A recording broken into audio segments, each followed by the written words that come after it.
A ver, Adel, ¿tú qué piensas acerca de la realidad virtual en relación al transhumanismo y la agenda? Para mí, la realidad virtual es una, ya hemos existido en una realidad virtual. Pensamos nosotros que hemos definido por completo nuestras vidas. A mí, yo lo veo muy fríamente esto en el misterio que tengo del inconsciente humano. Nosotros pensamos que definimos nuestras vidas, que hemos escogido nuestra esposa, hemos escogido nuestros amigos, nuestra familia, en fin, pero el inconsciente ha devorado nuestra vida. En realidad, un 5% podría decirse de que hemos definido en nuestras vidas. Y ya hemos vivido mundos de virtualidad. La televisión, somos seres virtualizados nosotros. En la televisión nos han dominado por completo, se ha encontrado videos donde tú estás mirando fotografías. En realidad la televisión es una fotografía una encima de otra, que el consciente está declarando que se está moviendo, pero el inconsciente está mirando la fotografía, ¿no? Por la velocidad de información que mueve. Entonces, el inconsciente está recibiendo información que está desfasada con el consciente. Se ha encontrado en Walt Disney videos de Mickey donde están mostrando penes, vaginas, están mostrando relaciones sexuales en medio del dibujito. Y hemos vivido todo ese mundo y seguimos viviendo, seguimos existiendo en esa tecnología controlada que ha creado. Ahora, este mundo virtualizado me tira ya a filosofías muy profundas del ser humano, ¿no? Nos han llevado hacia un mundo hedonista, materialista, de ahí lanzarse a conceptos ya de virtualización total del ser. Claro, perfecto. Jorge, tú hiciste una interesante conjetura con el 5G en relación al transhumanismo. Aquí con Joan Carles se habla mucho acerca de las radiaciones electromagnéticas, cómo pueden influir en el cuerpo humano, las radiaciones de hábitat, y también habla de radiestesia. Toca mucho el tema del 5G, lo hemos tratado aquí en el canal. ¿Cómo se relaciona esto del 5G al transhumanismo? Bueno, es lo que comentaba antes. Pienso que el 5G es un paso previo fundamental para comenzar esta nueva era que vamos a vivir, porque esta tecnología permite, tiene capacidad casi al instante de difusión de todo tipo de datos. Entonces, por ejemplo, por poner un ejemplo, en las Smart City, todo el tema relacionado con los coches sin conductor y todos los coches eléctricos y todo esto, la capacidad de reacción, creo que se llama de latencia, es prácticamente al instante. Entonces permitirá la implementación de todo este tipo de ciudades inteligentes. Eso conlleva infinidad de antenas. Si estamos rodeados de antenas ahora, además de satélites, por esta semana creo que lanzaron si estamos rodeados de antenas, pues estaremos 1000 veces más rodeados de todo tipo de sensores por todas partes, en cualquier calle que estemos, ¿no? Entonces, pues para mí es el paso previo a estas próximas 2 décadas, según ellos, que nos llevará al momento del paso al transhumanismo. Creo que están esperando solo por eso, para un poco que se difunda, que sea más amplia entre la población este asunto. Considero que es un paso imprescindible para ellos. Y luego ya lo que es la 6G, que en pocos años después seguramente también aparecerá, o sea, será algo brutal. Si escuchamos a Carswell, por ejemplo, ya habla que para 30 o 40 años pues ya están hablando vamos, hasta de conquistar el universo en base a este tipo de tecnología. En fin, no sé si hasta qué punto es propaganda parte de lo que hablan, como hablábamos al principio de la charla, o es real. Yo considero que es real. Ese es el paso previo, considero, para todo este proceso industrial, de la cuarta revolución industrial. Pienso que serán unos 20 años, 2 décadas o algo así, en que nos veremos, quienes sigamos vivos, nos veremos ya de lleno en todo este proceso transhumanista. ¿Tú piensas que esta cuarta revolución industrial tiene relación con la Agenda 2030 que mencionaste antes? La Agenda 2030 y la cuarta de revolución industrial se complementan. Si lees la Agenda 2030 y más o menos imaginas o te informas de lo que es la cuarta revolución industrial, se complementa por completo. Porque también, por ejemplo, la cuarta revolución industrial trae consigo el tema del medio ambiente, el cuidado del medio ambiente. Nos venden con la cuarta revolución, y es cierto, con la cuarta revolución industrial todo el tema ecológico.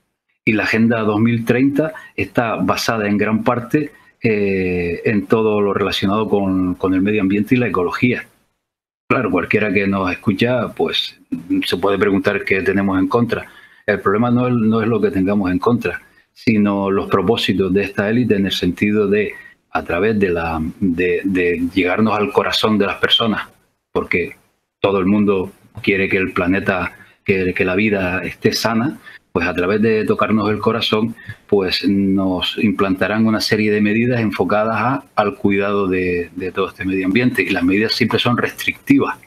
Además de que, por otra parte, esta Agenda 2030 también habla de controlar por parte de organismos internacionales grandes extensiones de terreno. Si hoy lo hacen con reservas naturales y demás, que no solo tiene el propósito de cuidarla, tiene otros propósitos que podemos hablarlo, pueden, por ejemplo, a través de esta Agenda 2030, como ya está sucediendo, por ejemplo, en islas del Pacífico, que nunca se han tocado esas selvas casi vírgenes, que ya se han hecho sondeos enfocados a declararlos como parte de esta Agenda 2030 de cuidado ecológico, para que las grandes multinacionales entren allí, porque es quienes lo están haciendo, a extraer las materias primas y que nadie pueda hacer nada. Es decir, todo esto, materias primas, por supuesto, encaminadas a todas estas nuevas tecnologías. Todo esto es la misma agenda, para mí, la Agenda 2030, la cuarta revolución industrial. Todo esto está manejado por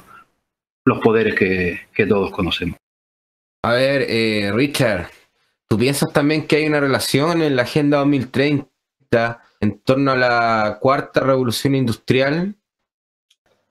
Y sí, yo pienso que sí, o sea, no, la gente no da puntada sin hilo, ¿no? Como dice el dicho. O sea, no es un factor que está aparte. De hecho, o sea, esa cuarta revolución industrial, que es de la mano de la implementación de robótica e inteligencia artificial, y o sea, todo nuevas tecnologías, etcétera, y nuevas formas también quizás de materiales para almacenamiento de energía o incluso de obtención de energía. Obviamente determina de que no se necesita tanta masa de obrera o de trabajadores, que por otro lado suman digamos, determinan una cantidad de producción, de gasto de recursos naturales, de demanda, de productos. O sea, siempre lo veo muy claro yo ese tema. O sea, es como que mira, tenía unas fotos preparadas, digamos, de cuando Jorge decía, bueno, digamos, el tema de, no me acuerdo si Jorge, ¿no? Pero de cuánto tendríamos que ser para estar bien, ¿no? O sea, si podríamos todos alcanzar ese bienestar. Y me vino a la mente esa isla que está en el lago Victoria, ¿no? En África, donde es prácticamente un montículo que debe tener, no sé, debe ser 1 hectárea, no más. Y que increíblemente viven 1000 personas ahí encima de ese pequeño islote, ¿no? Y tienen de todo, tienen casa, ¿no? Bueno, no sé si compartí pantalla. Entonces, claro, yo relacioné enseguida y como decir, bueno, a ver, si vos estás en un lugar que es 1 hectárea para estar bien, ¿cuánta gente tendría que vivir dentro de esa hectárea? Porque si tenés 10, 20, 30 o 100 veces más de lo ideal, no se puede vivir bien. Entonces, tenés que, digamos, alcanzar un número viable, ¿no? Donde, digamos, se esté cómodo y no comprometa los recursos de esa isla o de esa hectárea. Entonces, si vos trasladás ese modelo, ¿no? A todo lo que es hoy, ¿no? El mundo entero, lugar hay. Lo que pasa que no estamos solos tampoco, no viven solo seres humanos en el planeta. Viven miles o millones de especies que también consumen recursos o necesitan un espacio vital y también necesitan reproducirse y estar en equilibrio. Y nosotros rompimos equilibrio por ventajas comerciales, en fin, por toda esa carrera. Entonces, cuando vos tenés todo ese complejo armado, decís, evidentemente se puede vivir mejor con una tecnología mucho más avanzada, pero me sacan a toda esta gente de acá que ya no la necesita. No, me imagino que hasta lo deben decir de esa manera. Debemos sacarnos de encima todo esto que sobra. O sea, prácticamente es casi como un tema matemático y de filosofía empresarial, digamos, ¿no? Cuando dicen, bueno, ya todo esto, esta mercadería o esta maquinaria ya está obsoleta, la descartan, la venden como chatarra, o sea, son fríos en eso, ¿no? Y como antes, ahora cambió, creo, la tecnología hace unos años, los recursos humanos, o sea, el humano pasó a ser un recurso en una empresa y no digamos, la razón en sí de existir de la empresa, sino que el humano pasó a ser un recurso, el empleado, ¿no? ¿Cuál es el costo de querer ser eterno, Richter? ¿Cuál es el costo de querer ser eterno? La felicidad. Es que hay una película, mira, me hiciste acordar, hay una película que se llama El hombre del mundo, no recuerdo bien el título.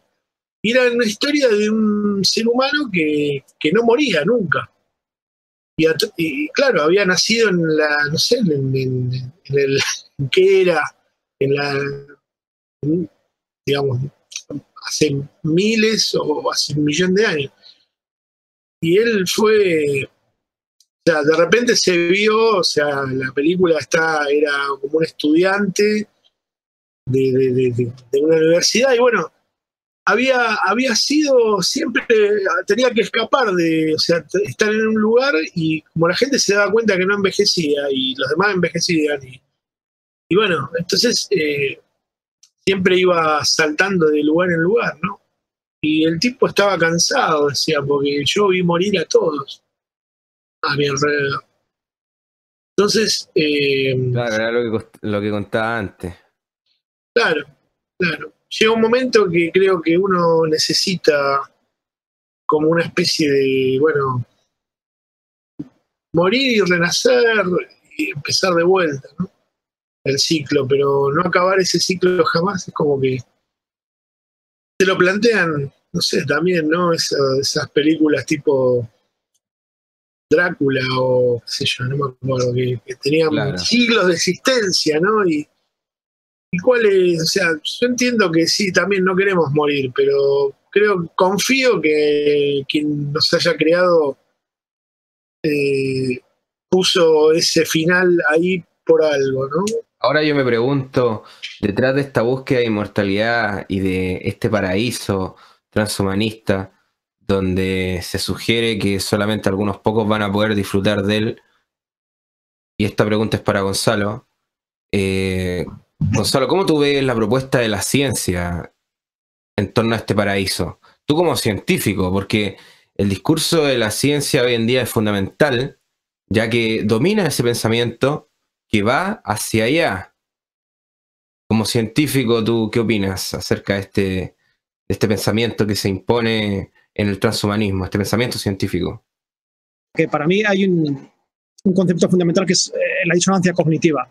Ahora me estaba leyendo, recordando los puntos de la agenda esta famosa, ¿no?, que habéis comentado, la Agenda 2030, y es disonancia cognitiva pura. Y ahora me meto con la ciencia, ¿no? Pero cuando se dice objetivo número 1, poner fin a la pobreza en todas sus formas y en todo el mundo, poner fin al hambre, garantizar una vida sana y promover el bienestar de todos a todas las edades, garantizar una educación inclusiva, lograr igualdad de género y empoderar a todas las mujeres y niñas, garantizar el acceso a una energía asequible, fiel, sostenible. Bueno, todo esto, que suena muy bien y todo el mundo nos apuntamos a ello, la realidad es otra. O sea, hay países que exterminan a los habitantes simplemente porque quieren estar ellos y exterminarlos y sacarlos. Nestlé ha comprado acuíferos enteros para disponer del agua. Las grandes eléctricas no te dejan disponer de la energía solar. Es decir, es toda una disonancia cognitiva, es toda una gran mentira.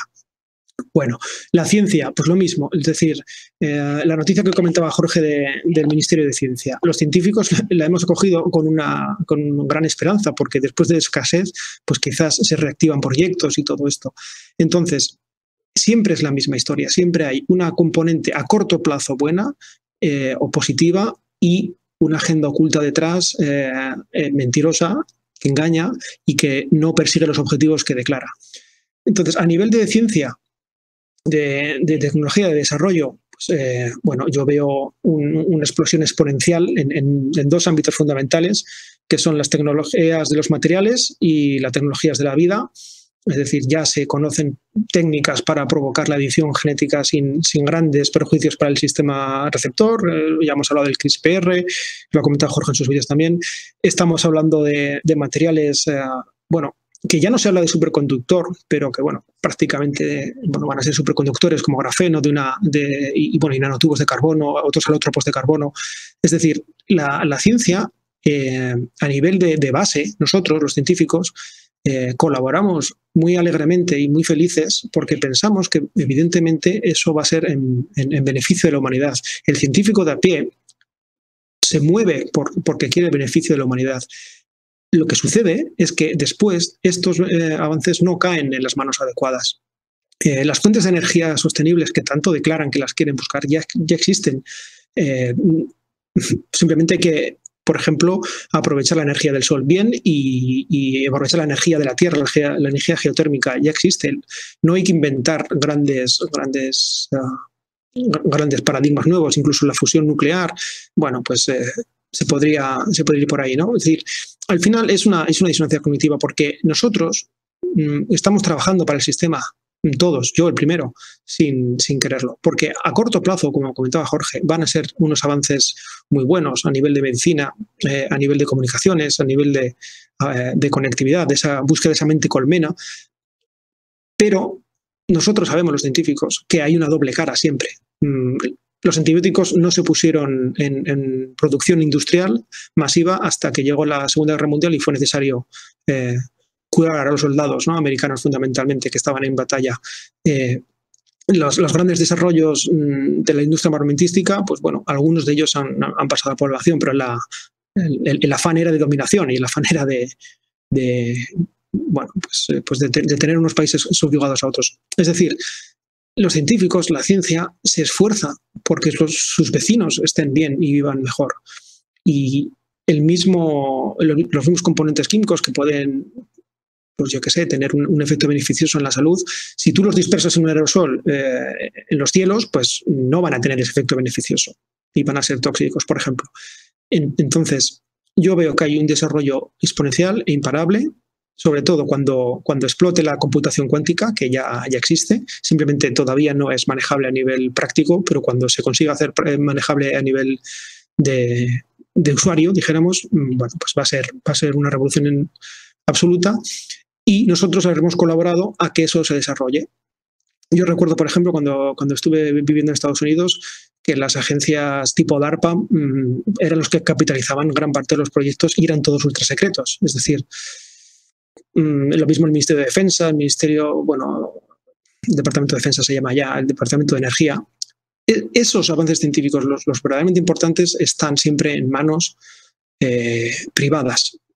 No nos debemos olvidar nunca. Entonces, bueno, yo sí que me siento parte responsable y parte culpable de avanzar o de colaborar en sus planes, ¿no? Pero en el fondo es que todos somos esclavos de este sistema y dijéramos eslabones, más o menos conscientes, ¿no? Uno, por supuesto, se puede marcar líneas rojas de qué hacer, qué no hacer. Siempre estará el ejemplo paradigmático de Oppenheimer en la bomba atómica y de Linus Pauling, que se opuso completamente, ¿no? Por ejemplo, de Bohr. En el fondo, los científicos tienen que decidir qué quieren hacer. Yo personalmente, mi trabajo está enfocado al mundo material, pero lo que me gustaría que se tradujera a estos avances científicos es una reconciliación con los primeros principios filosóficos originales y la búsqueda y el hallazgo de la verdad, más que ese egoísmo humano que lo único que pretende es romper el equilibrio. Y bueno, pues que con ese engreimiento típico del ser humano, que se cree que toda la creación está a su servicio, bueno, pues él va a decidir no morir y romper esos equilibrios según los cuales pues la muerte es vida y la vida es muerte. Es decir, cuando una estrella explota es cuando se empiezan a generar nuevos planetas, nuevos sistemas, y cuando un ser humano muere alimenta a miles y miles de microorganismos en el suelo y bueno, ya me entendéis, ¿no? Es decir, el ser humano en su engreimiento quiere romper esos equilibrios y yo pienso que no deberíamos pasar esa frontera. ¿Cuál es tu opinión sobre la criogenización, por ejemplo? Pues es que responde a otro espíritu ególatra y absolutamente egoísta que tiene el ser humano, de permitirse estar por encima de todo. Es decir, la criogenización es posible en algunos tejidos porque, bueno, la muerte importante, dijéramos, es la cerebral, porque bueno, los tejidos, yo que sé, de las extremidades, incluso algún órgano, se pueden tener congelados y bueno, después cuando se alcanza su temperatura de funcionamiento, pues se puede restituir más o menos el metabolismo, siempre y cuando, por ejemplo, los cristales de agua que se forman en los órganos donde hay fluidos, como pueda ser la sangre o pueda ser la linfa, etcétera, pues no perforen las arterias, etcétera. Es decir, bueno, si hay métodos de, entre comillas, momificación o de retirada de esos líquidos bueno, o enfriamientos muy rápidos para que los cristales no sean dañinos, bueno, se puede criogenizar, se puede mantener un organismo preservado, pero claro, cuando se habla de la criogenización del cerebro y poder mantener un cerebro operativo en latencia durante un periodo de tiempo y luego recuperar sus funciones, por ejemplo, pues es que responde otra vez a ese engreimiento del ser humano que se cree con derecho a que, bueno, que no le afecta el tiempo ni nada que le rodea, ni los equilibrios naturales. Entonces, yo particularmente estoy en contra. A mí no me gustaría que me congelasen ni que me despertasen dentro de 500 años. Bueno, ahí está la historia del Capitán América, ¿no? De que está criogenizado de manera natural y que luego cuando despierta está el pobre hombre que no se aclara. Yo creo que es un error y además no la veo técnicamente viable. Hay una empresa concretamente que dice que es posible criogenizar el cerebro sin daños neurológicos. Yo no estoy de acuerdo. Además es que no hace falta. Sería más fácil, entre comillas, volcar esa información en una computadora, o eso es lo que nos venden. Entonces, bueno, cuando llegue la computación cuántica quizás no sea ni necesario. Se pueda trasplantar eso a un cyborg o a un androide y, bueno, pues ser inmortal en un engreimiento absoluto, claro. Claro. A ver, Álvaro, ¿tú también piensas que la ciencia hoy en día muchas veces pasa por el engreimiento absoluto? Por supuesto. Sí, definitivamente. Hay ciertas tendencias, investigaciones que yo considero inútiles y que no tienen ningún beneficio para la humanidad. Simple y sencillamente, pues el hecho de que alguien que haga ciencia y que se enfoque a un tema en específico, por ejemplo, ahorita esto que están comentando de la criogenia, yo lo considero un absurdo. En primera, porque es muy difícil mantener una homeostasis en los tejidos, en un ser vivo. Y luego a esas temperaturas, obviamente lo que se busca es precisamente reducir el metabolismo al mínimo, que no haya, pues, vamos, por función fisiológica casi cero. Pero aquí viene lo interesante y lo que yo comentaba en un principio. Todavía no tenemos ni siquiera los conocimientos ni la tecnología para hacer algo de una manera eficaz. Y definitivamente hacer este tipo de experimentos, que todavía no sabemos a qué nos llevará, porque yo no he sabido ahorita de ningún experimento en el cual hayan congelado un cerebro y lo descongelen y el cerebro siga manteniendo sus mismas propiedades.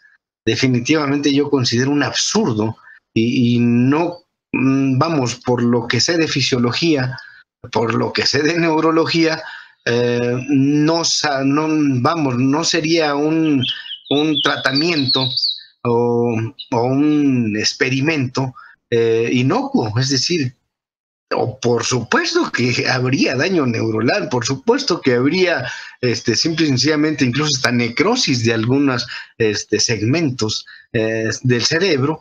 Y pues definitivamente ahí es donde yo digo, ¿para qué? O sea, ¿para qué meterse a cosas tan idiotas, no? Mejor hay que investigar más en cómo funciona precisamente nuestro cerebro, cómo funcionan estas células, bueno, todas nuestras células, y tener en cuenta que definitivamente para tú mantener la homeostasis, lo que se conoce como la homeostasis en un sistema vivo, necesitas tener en cuenta y tomar en cuenta sobre todo muchísimos factores, o sea, no nada más uno o dos o tres, y para eso pues obviamente ahí están las matemáticas, ¿no? Que nos pueden decir en un momento dado qué es posible y qué no. Ahí están los sistemas numéricos, toda la matemática avanzada que existe precisamente para hacer en un momento dado una simulación de ese tipo y ver, bueno, la misma matemática te puede dar el resultado de que eso, pues simple y sencillamente aplicarlo a un sistema biológico, pues no va a tener éxito, no hay ninguna posibilidad de éxito. Entonces, creo yo que no debemos perder el tiempo en eso. Los que hacen ciencia no deben de perder el tiempo en esas cosas, y mejor sí en algo más tangible, en algo que ayude realmente a mejorar sistema, este ecosistema que le hemos hecho tanto daño. Afortunadamente hay mucha gente que está haciendo investigación al respecto. Aquí me da gusto, aquí en México hay investigaciones que están llevando a cabo desde desde la prepa. Hay grupos, obviamente tutoriados por expertos, pero hay muchas investigaciones y hay muchos experimentos que han logrado precisamente pasar de lo que es la teoría a la práctica, han hecho bien el protocolo y son innovaciones tecnológicas que están sirviendo muchísimo. Por ejemplo, ya tenemos popotes biodegradables hechos a base de hueso de aguacate. Estos son biodegradables, incluso bolsas también con diferentes tipos de celulosa, y digo, esto es lo que deberían hacer los jóvenes y los científicos, ¿no? O sea, buscar alternativas para el mejoramiento del daño de todo el daño que le hemos causado al ecosistema y al hombre mismo, ¿no? Entonces, yo pienso que de ahí deberían de enfocarse y no yo le llamo chaquetas mentales a eso de querer, no sé, digamos, diseñar, por ejemplo, les voy a poner un absurdo, pero así hay gente que piensa que hace ciencia, ¿no? Diseñar un desfibrilador para moscas, por decirlo así. O sea, ¿para qué hijos del carajo te vas a poner a investigar y a hacer eso? Un desfibrilador para moscas, o sea, ¿qué utilidad va a tener, chingado, no? Entonces, claro, vamos, así de ese tipo, ¿no? No, me parece genial lo que estabas planteando. Yo pienso que es así, que hay que jugar el tiempo bien. A ver, Adel. Bueno, para mí, para terminar la idea, yo creo que vivimos mucho en un marketing de un poder, ¿no? Un poder que tiene doble ciencia, ¿no? Esto para mí, eso de la inmortalidad, de los mundos que quieren armar, me parece mucho marketing de ideas para las tecnologías que ellos desean que nosotros desarrollemos. Somos como los creadores y ellos son los que disfrutan esa creación. es como ellos arman como el famoso cuento conspiranoico del acelerador de partículas, ¿no? Que vive en cuentos falsos de partículas basadas en ondas en el vacío, que todos sabemos que existe el éter, ¿no? Y que ellos están utilizando eso para hacer otro tipo de ciencia. De la misma forma, nos están manipulando en cosas, en aspectos, y esto del transhumanismo lo tenemos que poner en ese concepto, ¿no? La CIA siempre ha deseado tener soldados inmortales, ¿no? No por nada han hecho esa película de los soldados inmortales.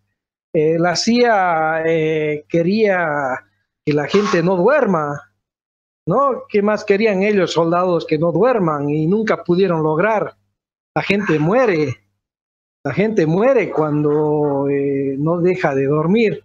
Y pero la realidad es otra, ¿no? Vivimos en un mundo de dos mundos separados, ¿no? El mundo inteligible, el mundo alma y esta realidad, estas sombras que las debemos acomodar y las debemos poner hacia el camino y dirección que debemos ponerlas para nuestra felicidad y no nuestra destrucción como seres, ¿no?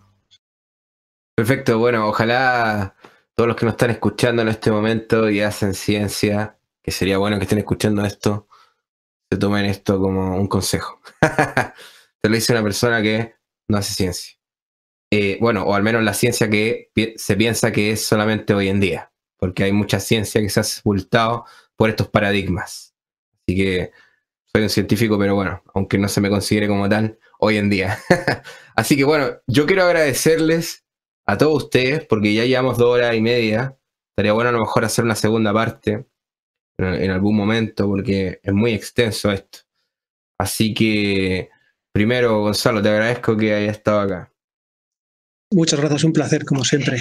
Ha sido una charla, yo creo que muy productiva, con muchos puntos de vista, muchos enfoques, y claro, la conclusión es que esto del transhumanismo es que tiene muchísimas aristas, tiene muchísimos puntos de vista, se viene encima, y yo creo que la conclusión sería la ciencia hace cosas y las personas implementan esos conceptos, y para mí el gran riesgo, el gran problema es quién y cómo va a implementar eso y con qué intenciones.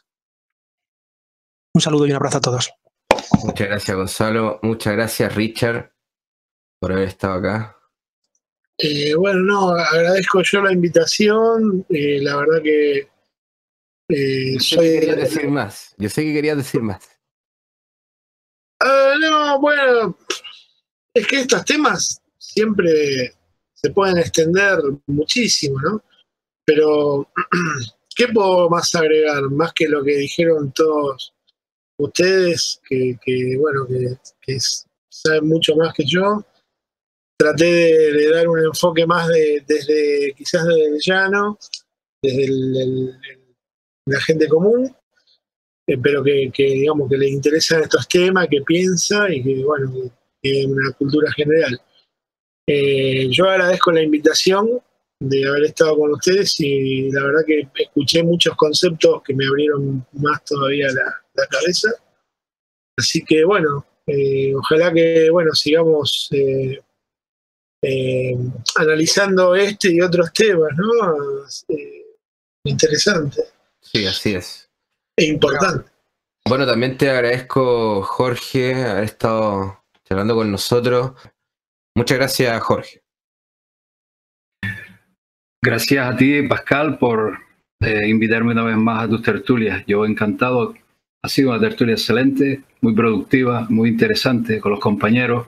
Un placer. Y yo termino con dos puntos nada más. Por una parte, sobre el futuro del transhumanismo, existen, al menos yo veo 2 tipos de transhumanismo, uno ético y humano, y el otro es el que proyecta Silicon Valley, por ejemplo. Y el futuro del transhumanismo está donde está el dinero, por desgracia. Y si vemos a todas estas empresas, en una de las cuales estamos, Google, Facebook y todas estas grandes multinacionales, donde depositan el dinero es en el lado no humano del transhumanismo. Entonces, eso para mí es una preocupación. Y por otra parte, respecto a este aspecto de la vida eterna, de vivir o muchísimos años o vivir eternamente, a mí me parece una aventura sin sentido, que carece de toda lógica. Y por una razón muy sencilla, porque es que los seres humanos ni siquiera sabemos ni de dónde, lo típico, ni de dónde venimos, ni qué hacemos aquí, ni cuál es nuestro propósito en la existencia. Sin ese conocimiento me parece una auténtica aventura, porque tal vez el propósito de la vida material en la Tierra sea morir físicamente y trascender a otras realidades. Solo lo digo tal vez como una hipótesis, ¿no? Entonces me parece un absurdo querer vivir eternamente. Yo al menos no quiero vivir eternamente. Yo cuando me corresponda me voy, entre otras cosas porque no sé por qué estoy aquí, al igual que muchos de nosotros. El día que lo sepa, pudiera decidir si quedarme hasta que quiera o marcharme de este mundo. Por eso digo que este tema me parece absurdo, el tema de la vida eterna. Pues eso, gracias a Pascal y a los compañeros, ha sido un placer. Un placer, Jorge. Muchas gracias, Álvaro. Con Álvaro tenemos un programa sobre transgénicos y también tenemos un programa sobre neurociencia. Muy interesante. Muchas gracias, Álvaro. Pues muchas gracias, estimado Pascal. Muchas gracias a todos ustedes, compañeros, que pues hay una retroalimentación, conocimientos. Yo hay cosas que no sé, hay cosas que intuyo y hay cosas que sí sé, pero es muy bueno hacer estos ejercicios porque uno va enriqueciéndose en conocimientos. Y pues ya con respecto al transhumanismo como tal, considero que sería un despropósito querer vivir eternamente si en este corto periodo de tiempo en que nos toca, digamos, nacer, crecer y morir, llevamos una vida miserable. Obviamente el transhumanismo que están proponiendo las élites pues, es para ellos nada más, no para todos, ¿no? Y no creo que hayan habido muchos avances o tengan ellos mucho avance, porque la muestra es de que Rockefeller murió hace un año, ¿no? Ese mal nacido que llevaba más de 5 trasplantes de corazón, pues al final el organismo tuvo que cumplir su cometido y murió.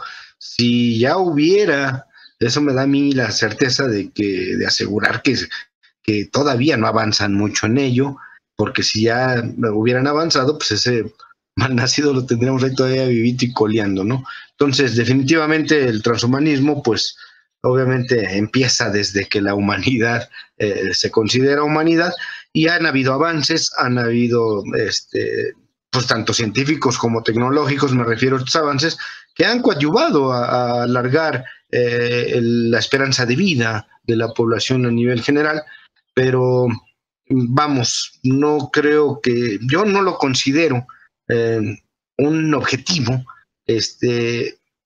alargar o prolongar la vida. Creo yo que sí tenemos que hacer uso de las tecnologías, de los conocimientos que hay para pues mejorar, por ejemplo, las prótesis, ¿no? Las prótesis para rodilla, cadera, hombro o simplemente órganos artificiales y demás. Eso sí, yo pienso que ahí es donde debe de centrarse la investigación para mejorar precisamente pues la vida de algunos pacientes con este tipo de enfermedades crónico-degenerativas, ¿no? Como la diabetes, la insuficiencia renal, etcétera. Pero ya buscar más que eso, yo lo considero realmente un despropósito. Bueno, pues muy buenas tardes, noches a todos y encantado de estar aquí. Nos escuchamos a la próxima. Bien, muchas gracias, Álvaro. Y también Adel. Con Adel, como mencioné al principio, al igual que con todo, hemos hecho programas sobre filosofía griega, muy interesante. Así que lo pueden buscar aquí en el canal, al igual que los videos que hemos hecho aquí con todos los compañeros. Muchas gracias, Adel, por haber estado acá hablando sobre la poshumanidad y el transhumanismo. Gracias, Pascal. Para completar el cuento, yo siempre le dije a Jorge, digo a los amigos, ¿no?, de la web, de que este transhumanismo no es para nosotros, ¿no? Este nuevo orden mundial no es para nosotros. está dirigido al bebé, a tu hijo que está recién creciendo, al que está dirigiéndose hacia nueva domesticación tecnológica, que tiene un plan, una planificación, ese despoblamiento planetario que es real. Estamos dirigiéndose hacia eso y esto tiene, como le digo, una doble ciencia que siempre ha tenido. El famoso mundo paranormal, que tú eres muy experto, Pascal, es una doble ciencia. Para mí tiene mucho de